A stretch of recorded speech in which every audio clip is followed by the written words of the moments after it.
Welcome to Cheat Confessions. Let's get started with today's story. She thought the worst thing I could do was make a scene. She was wrong. The worst thing I could do, for her, for him, for everything they thought they had built, was stay completely calm, press record, and let the truth do exactly what truth does when you stop trying to contain it. My name is Matthew Crane. I'm 34 years old. I had been working at Sterling Enterprises for 6 years when this story begins. Not because it was easy or comfortable, but because I had decided early that I was going to build something real, and Sterling was where that building was going to happen. I stayed late when others left at 5. I reviewed reports after midnight. I turned down social invitations when a project needed me.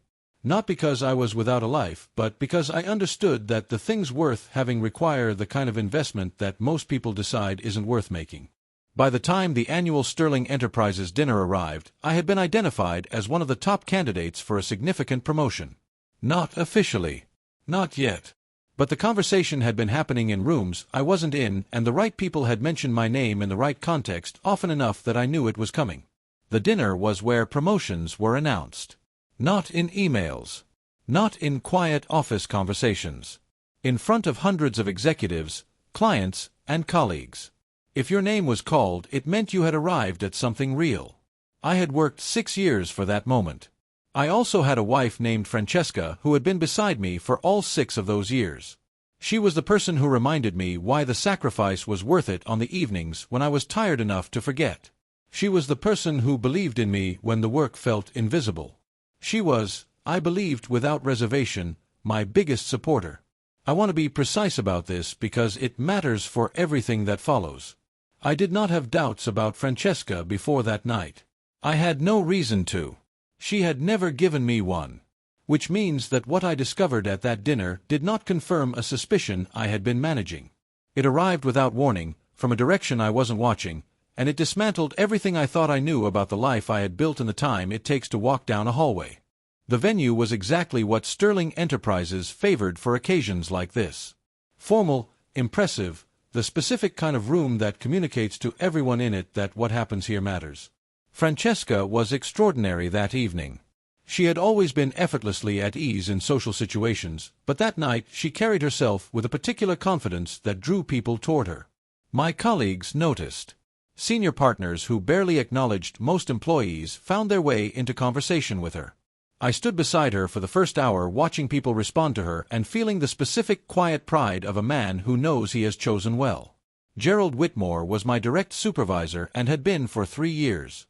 He was in his mid-50s, well-connected, and understood how power worked in corporate environments with the fluency of someone who had spent decades studying it. He was well regarded professionally. I had no reason to think of him as anything other than my boss. As the evening progressed, I noticed Francesca spending more time in conversation with Gerald than with anyone else. I told myself it was networking. She was thoughtful about social dynamics and understood the value of making strong impressions on influential people. I had no reason to read it as anything else. Then my colleague Eric nudged my arm. He leaned in with his drink and said, "You're a patient man. If my wife was that close to my boss, I'd have questions." I laughed it off. Said she was just being friendly. He shrugged and walked away. But the laugh was reflex, not belief. Because the moment Eric said it, I understood that he had put language around something I had been registering without naming. The angle of her body toward Gerald. The specific warmth of her attention. The way he responded to her, not as a colleague's wife making polite conversation, but as someone he was invested in impressing. 30 minutes later, Francesca touched my arm, held up her phone, and said she needed to take a call. I told her of course. She smiled, squeezed my arm, and disappeared into the crowd. I turned back to my conversation. 20 minutes passed. Then 30. I looked around the room. Neither she nor Gerald was anywhere I could see. I moved through the venue with the specific controlled pace of a man who is hoping to be wrong. I checked the bar. The balcony. The corridor near the entrance where people sometimes stood to escape the volume of the main room. Nothing. The fact that Gerald was also absent had shifted from observation to conclusion somewhere in the previous 5 minutes. I didn't want to follow that conclusion to where it was pointing. But my feet kept moving and my mind kept connecting, and eventually I was in a quieter hallway near the back of the venue. I heard voices. Low, barely audible. And then a sound that didn't belong in the context of a corporate dinner. I stopped outside the door. I said her name. Silence. I said it again, firmer. More silence. Then a rustling sound. The specific sound of people adjusting themselves quickly. The door opened. Francesca came out first. Her hair was slightly undone from how she had worn it at the start of the evening. Her dress was wrinkled in the way fabric wrinkles when it has been handled.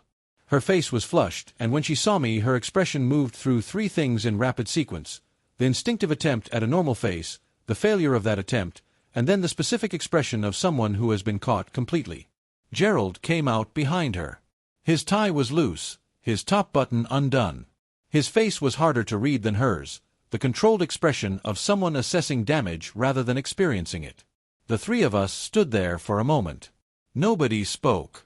I reached into my pocket and pulled out my phone. I hit record. I stated the date, the event, their names, what I had found.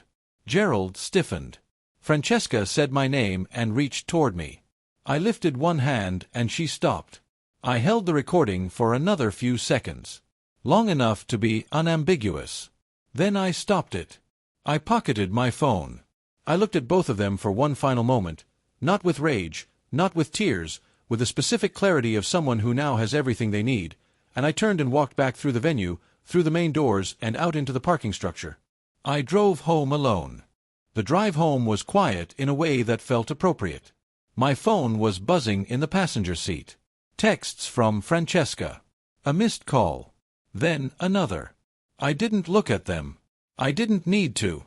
Whatever she was saying was a version of something I had already decided not to receive. I thought about the promotion on the drive. Not with grief exactly. With the specific detachment of something that has been reassigned to a different category. An hour ago it had been the entire point of the evening. Now it existed in the same space as the dinner menu and the centerpieces, details from a night that had become about something else entirely. I got home and sat on the couch in the dark for a while. Francesca arrived about an hour later. She had clearly been crying for most of the drive. Her makeup was gone. Her face was swollen, and she stood in the doorway looking at me with the desperate energy of someone who needs to say something but doesn't know where to start. I let her stand there. She said my name. I said, "Don't." Not harshly. Just with the specific finality of a man who has made a decision and is not in the process of making it. Who has already made it.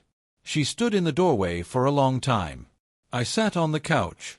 Neither of us spoke. Eventually I went to bed. She didn't follow. In the morning I found her at the kitchen table with a cold cup of coffee and the eyes of someone who had not slept. She started talking before I even sat down. "Please, mistake, I know I did, we can get through this, I love you." I listened until she stopped.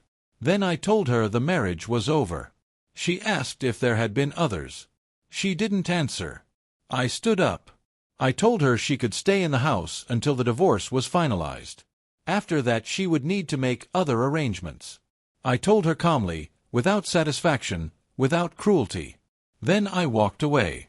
I want to be clear that I didn't distribute the recording. I am aware that in stories like this the recording becomes a weapon, shared widely, deployed strategically, used to maximize damage. I didn't do that. What I did with it was considerably simpler and considerably more consequential. I submitted it to Sterling's Human Resources Department. Not to destroy Gerald. Not out of vindictiveness. Because what I had witnessed at a company event involving a senior executive and a subordinate spouse was something the company had the right and the responsibility to know about. I had documentation. I submitted it. That was the full extent of my involvement. What happened after that was not my doing. HR opened an investigation. Standard procedure for a complaint of this nature involving an executive. And once they opened the investigation, they found what investigations tend to find when they're looking at the right person. Gerald had a history.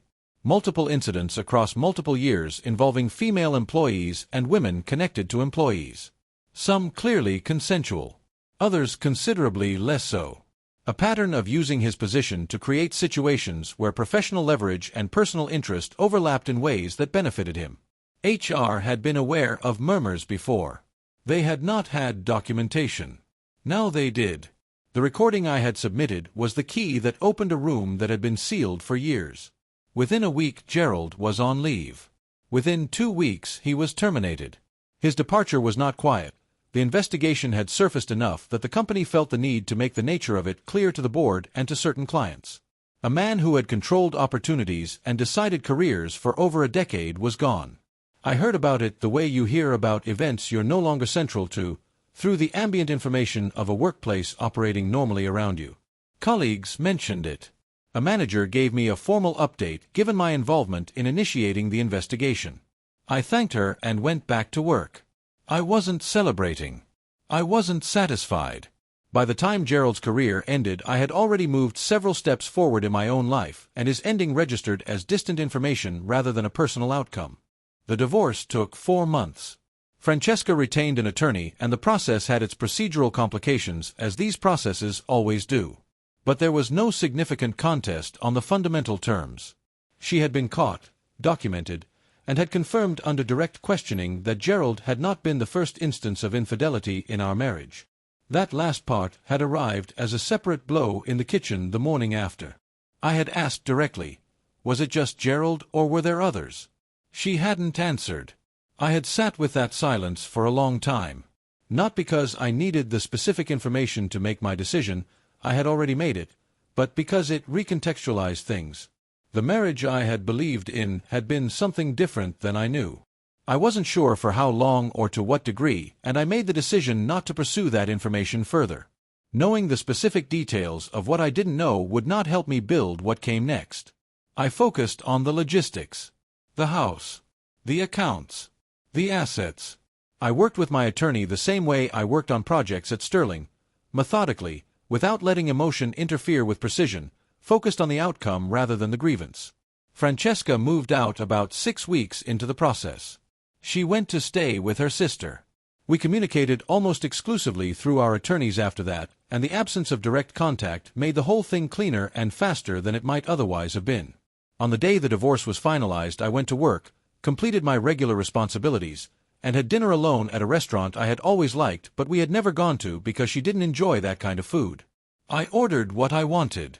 I sat with my own thoughts for an hour. Then I paid the bill and went home to the apartment I had rented 2 months earlier. Smaller than the house, quieter, entirely mine, and I slept better than I had in a long time. The marriage was over. I was not. 2 months after the dinner, my manager called me into her office. She apologized for the delayed conversation given everything that had happened. She said the company wanted me to know that my work had not gone unrecognized and that the promotion I had been considered for at the dinner was officially being offered. I sat across from her and thought about the night that promotion had been supposed to represent. The venue. The formal dinner. The moment I had worked 6 years toward. The wife who was supposed to be standing beside me when it arrived.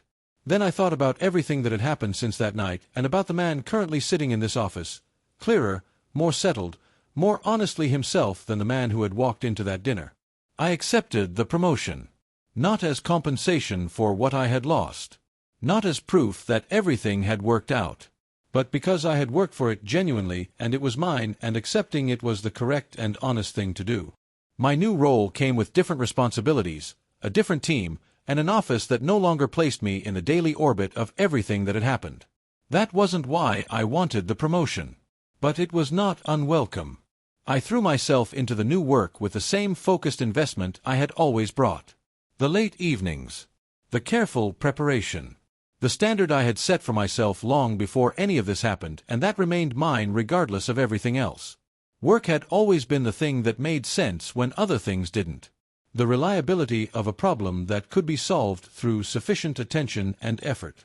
I returned to it now not as an escape, but as the steady foundation of a life being rebuilt on honest terms.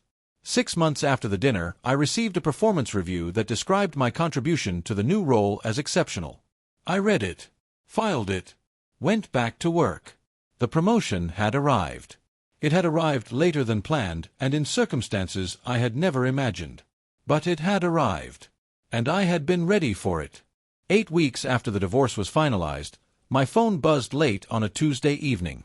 A message from a number I hadn't blocked because blocking it had felt like an action that required more emotional investment than I had available. "I miss you. Can we talk?" I read the message. I sat with it for a moment. Not from deliberation.